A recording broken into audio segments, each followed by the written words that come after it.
Otodini Jesu. Tata bụ ụka nke asaa n'oge na-adanyeghị n'emume afọ nke atọ n'arọ ụka. Igbo Catholic Community ji obi aṅụrị ekene ezinụlọ anyị niile na ndị ọbịa niile nọ n'ime ụlọ ụka anụnwa tata na ndị niile nọ ebe dị iche iche n'akụkụ ụwa niile anyị na ha ga-achụ aja Mass tata. Na aja nke Mass tata, Tony na Ịma Ikeburu na-enye Chineke ekene na-ayọ ngọzi Chineke amara ya n'isi grandchild ha Amari Oje, ka Chineke na-eduye na-agọzi ya. O si na Nneka Ụfọndụ na ezinụlọ ya na-enye Chineke ekene na-ayọkwa ngọzi Chineke n'isi Victor na Victoria Ụfọndụ, ndị nke na-elote mgbe eji were mụọ ha, ka Chineke na-agọzi ihe niile bụ ihe ziri ezi ha na-eche na ndụ ha. Ịma Ikeburu na-ayọ ngọzi Chineke, na-enye Chineke ekene na-ayọkwa ngọzi ya na amara ya n'isi Benjamin Ọkọlue, Chetachukwu Ezechukwu, Chiamaka Ogbuehi, bụ ndị na-elote mgbe eji were mụọ ha. Ndị ukwu ọjị na-ayọ ka ngọzi Chineke na-abawanye na-adịkwọ wee na-echekwaba ụkọchukwu anyị bụ Jude Umeobi na parish anụnwa anyị nọ n'ime ya. Maxwell Ogeoke na ezinụlọ ya na-enye Chineke ekene na-ayọkwa ngọzi Chineke amara ya na odudu ya n'isi Ngozi Ogeoke, ihe niile o bu n'obi oge ugbu a ọ na-elota mgbe eji were mụọ ya. Ngozi Ogeoke na ezinụlọ ya na-enye Chineke ekene na-ayọkwa nchekwaba Chineke, ọgwụgwọ ya na ngọzi ya n'isi ezinụlọ ya. Austin Ibekwe na ezinụlọ ya na-enye Chineke ekene n'ụzọ pụrụ iche maka ngọzi ya na amara ya, ka sọjiri nke emelụ were gaa ọfụma na-enweghị ntụpọ, wee na-ekenekwa Chineke ka o si were weta aka o ji agwọ ya n'isi Ezinne Ọzọ Ibekwe.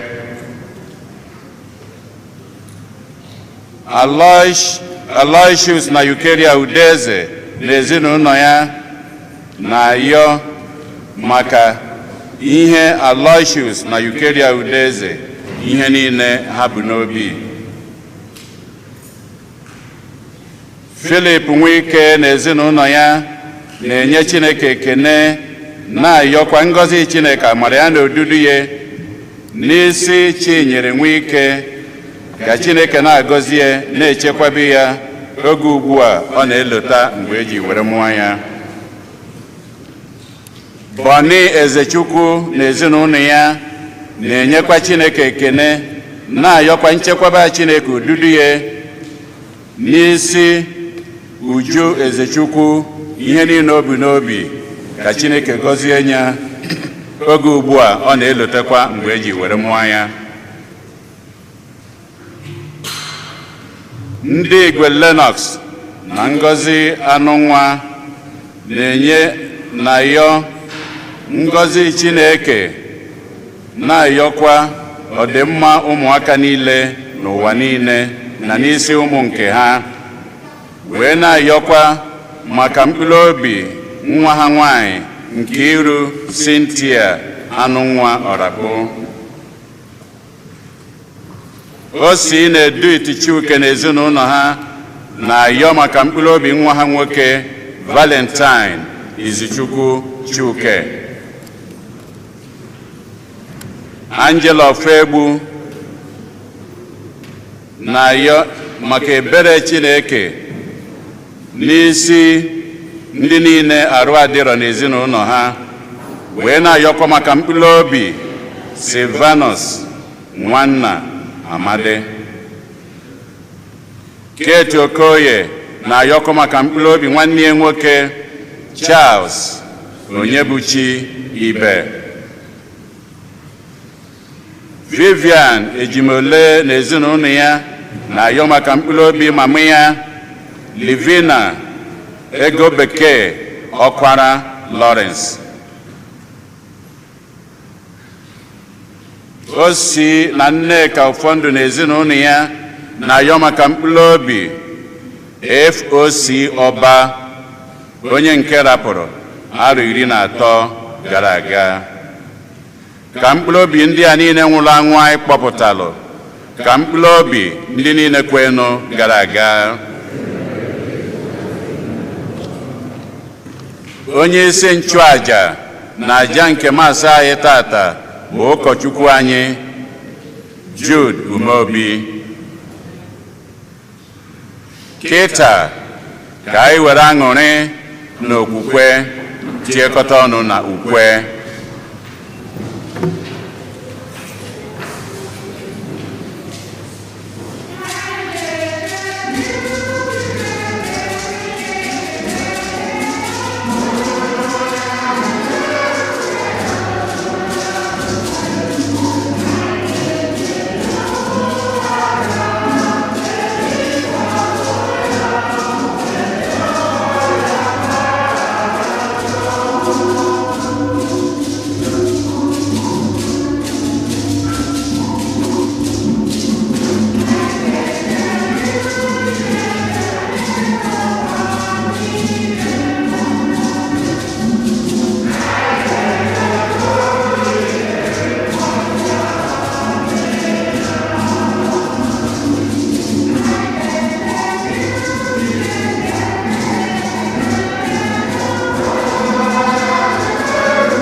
Nna na Nwa na Mmụọ Nsọ.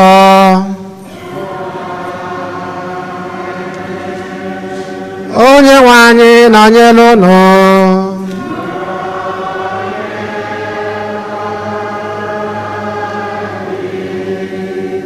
Anyị ji afa dịkwa na Jesu Kristi wee na-anabata anyị niile na mmasị nke ụbọchị tata. Ọ bụ site na mmasị nke Chineke ka anyị ncha ji enwe ike ịgbakọ n'ụlọ nsọ ya oge niile. Anyị wee na-ekene Chineke oge niile maka ọganafọ ọma ya, wee na-ayọkwa nchekwaba na odudu ya na ndụ anyị oge niile. Ha gbapụtagoro anyị ndị na-ayọ ekpere anyị n'ụzọ pụrụ iche ka anyị tiezie na mba anyị ndị ọzọ ga na mmasị nke ụbọchị tata. Ụmụnna, ka anyị kwadozie onwe anyị nke ọma maka nnukwu eme nke Eucharistia si n'ihe mgbaghalụ nke Chineke.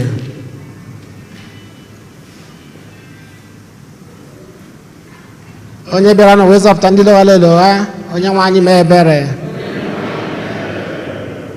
Onye bịara n'ụwa ịtọghata ndị ome njọ, Kristi mee ebere. Onye nọ n'aka nri nna na-ayọtara anyị Chukwu ayịyọ, onye nwe anyị mee ebere. Ka Chineke jike niile mere anyị ebere, gbaala anyị njọ anyị, duru anyị na ndụ ebe ebe. Otito dịrị Chineke n'elu kacha enu.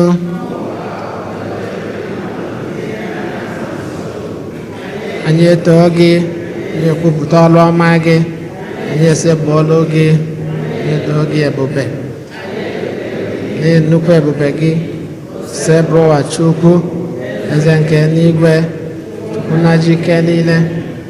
Enwe anyị Jesu Kristi, sote nwa Chineke mụrụ.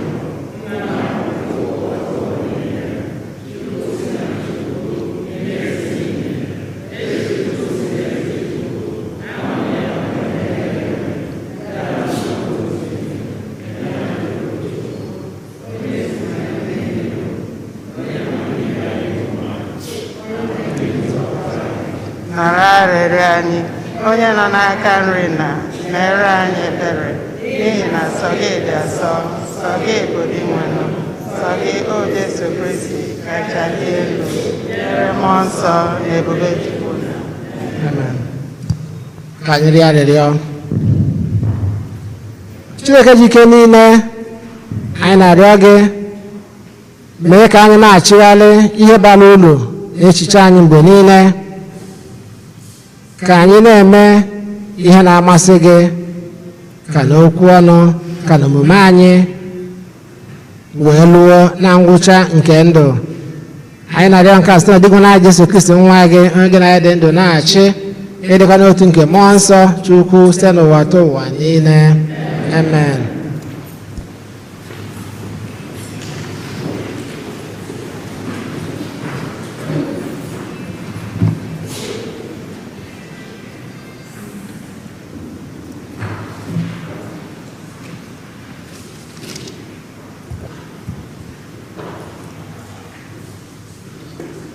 Ihe ọgụgụ ewetara n'akwụkwọ mbụ nke Samuel. Sọl kpọrọ 3,000 bụ ụmụ okorobịa ahọrọ ahọ n'ala Izrel garuo n'ịkpa nke Zif.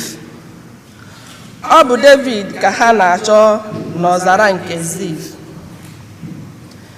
David na Abishai jiri abalị gagharịa n'etiti ndị agha Sọl, wee hụ Sọl ka o dina na-ehi ụra ebe a gbara ogige gburugburu. A rụnyere ube Sọl n'ala n'akụkụ isi ya. Abna na ndị agha dinara Sọl gburugburu. Abishai gbara ya David n'izu sị, taa oseburu ụwa ewerela onye iro gị nyefee n'aka gị. Ya bụ ka m were ube nke ya kpọgide ya n'ala. Naanị otu mma ube, agaghị m ama ya ugboro abụọ.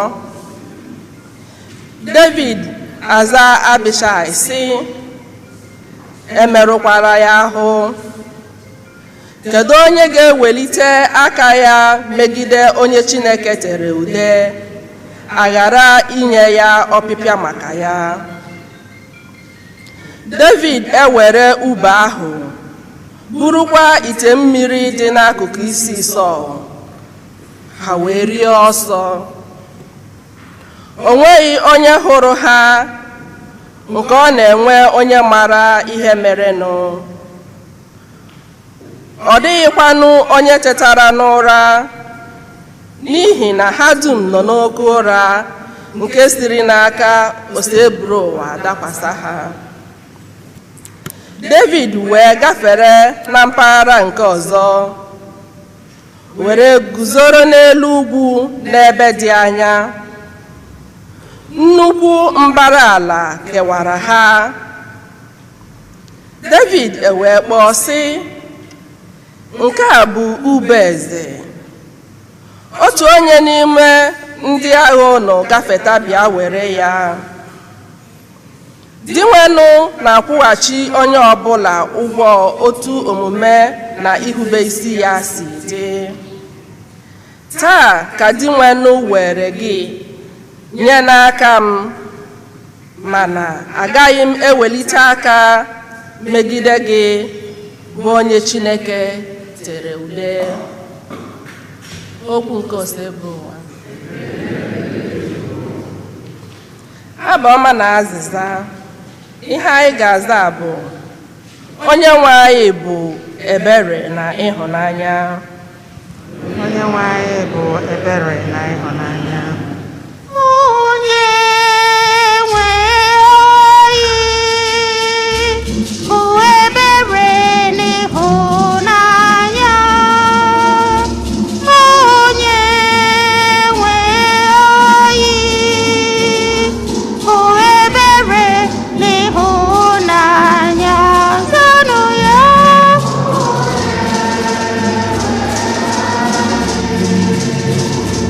Bụ ebere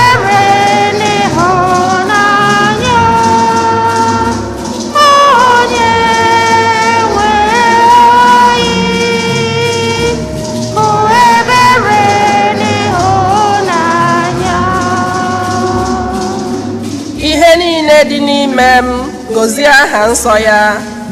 Mkpụrụ obi m too Onyenwe anyị, echefukwala amara niile o mere gị.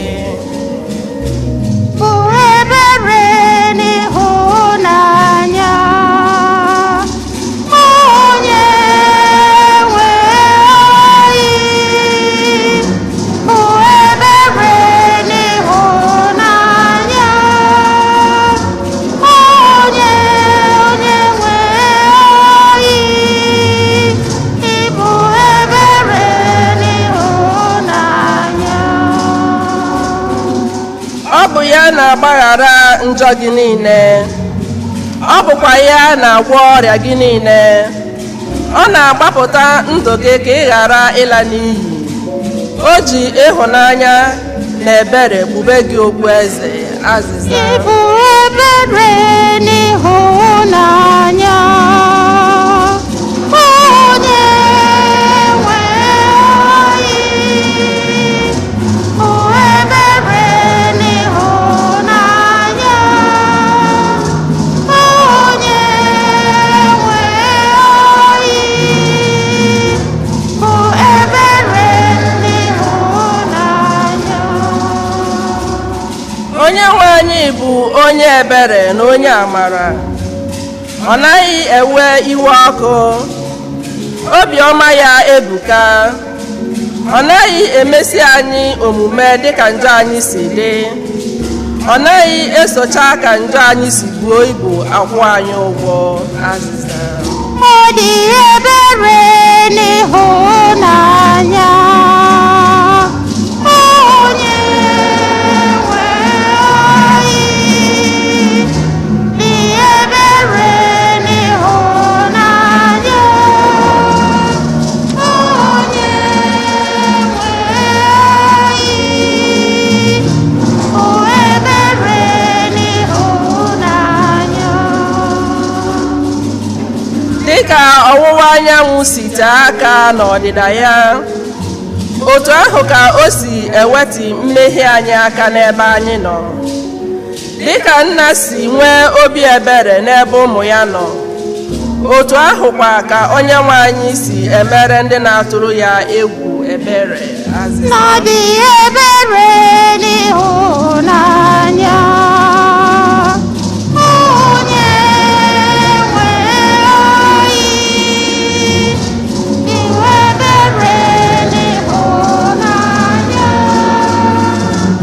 onye nwe anyị. Bụ ebere n'ịhụnanya.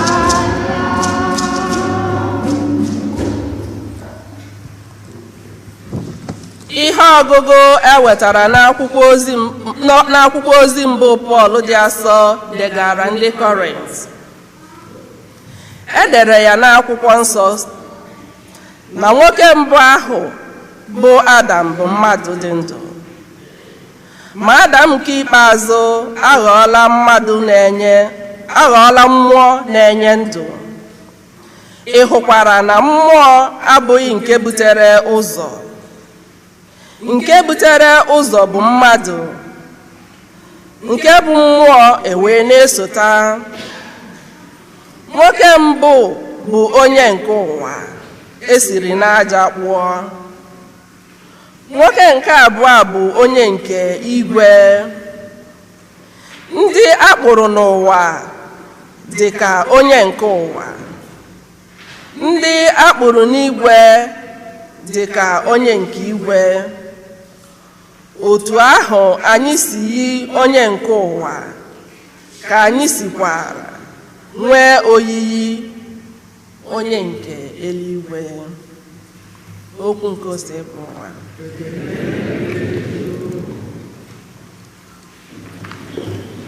Hale, hale, haleluya.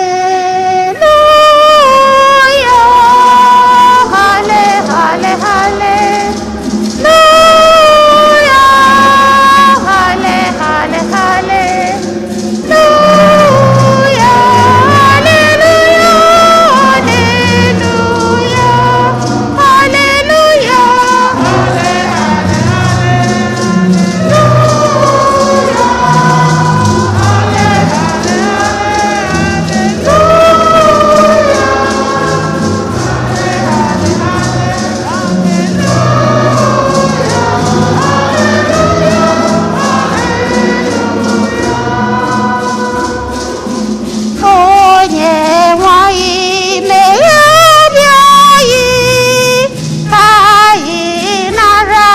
okwu nke ka anyị wee nara okwu nke nwa gị.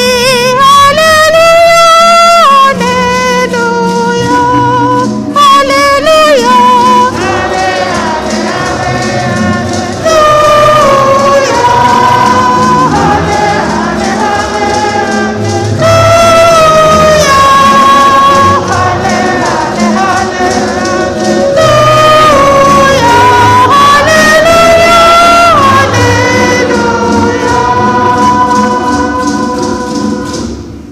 onye nwe anyị nọnyere unu.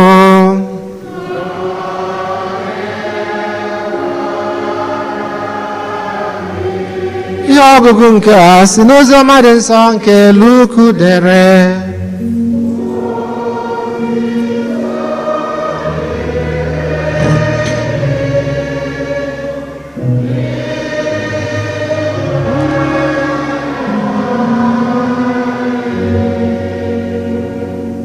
Jesu gwara ụmụazụ ya sị, ma ana m agwa unu bụ ndị na-anụ okwu m, na-ahụnụ ndị ilu unu n'anya, na-emerenụ ndị gbara unu asị amara, na-agọzikwanụ ndị na-abụ unu ọnụ, na-ekperenụ ndị na-emegbu unu ekpere. Ọ bụrụ na onye ọbụla amaghị ụra n'otu ntị, tụgharịara ya nke ọzọ. Ọ bụrụ na onye ọbụla azọrọ gị oke uwe gị n'ike, hapụkwuola ya uwe ime gị. Onye ọbụla rịọrọ gị ihe, nye ya. Ọ bụrụ na onye ọbụla ewere ihe gị n'aka ike, agala ịnapụta ya.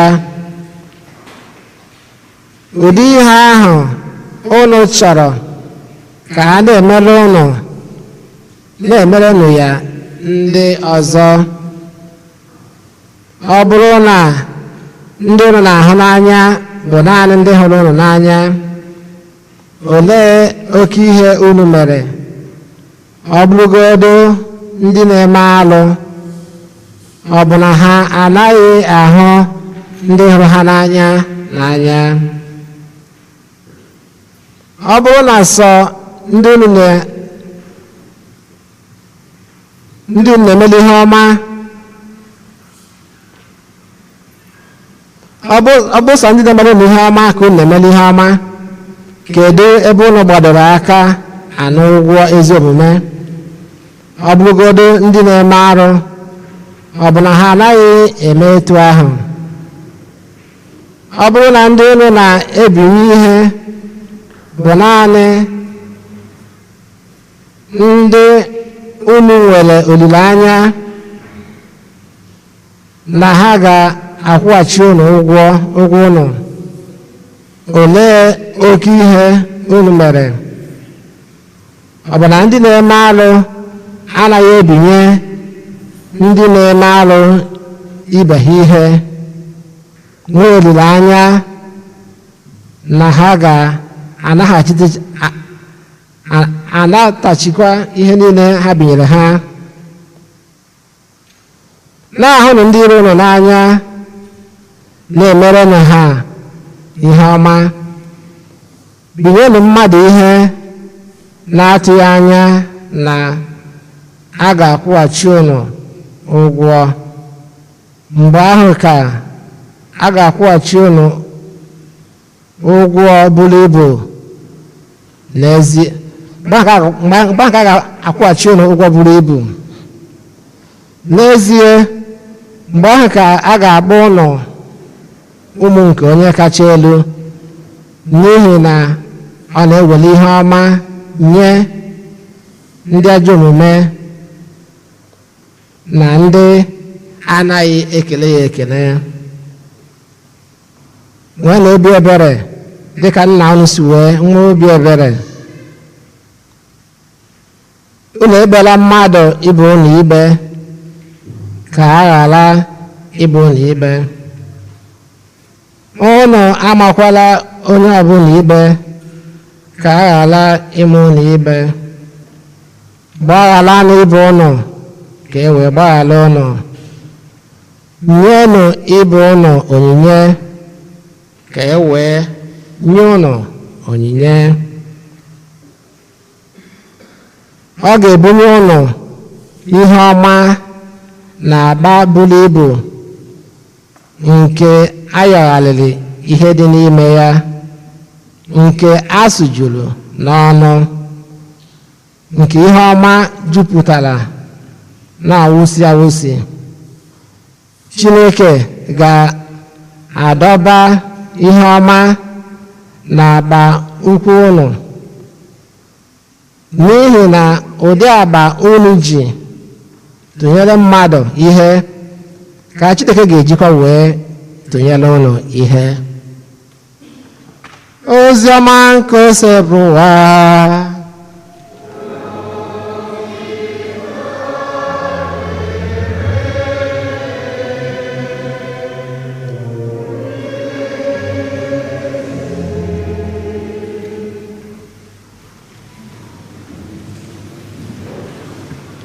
Unu maara Igbo na oge ụfọdụ akata agba ụwa.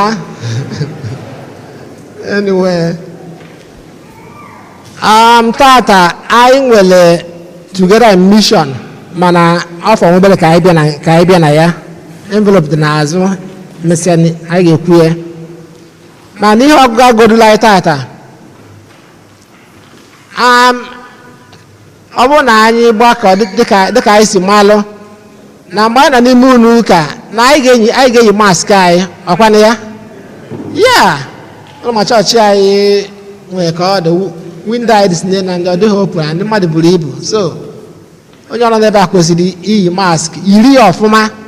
Ọ bụla nke yiri igbuchi half and half igbuchi ọnụ, igbuchi ime, ọkwa ihe e kwuru.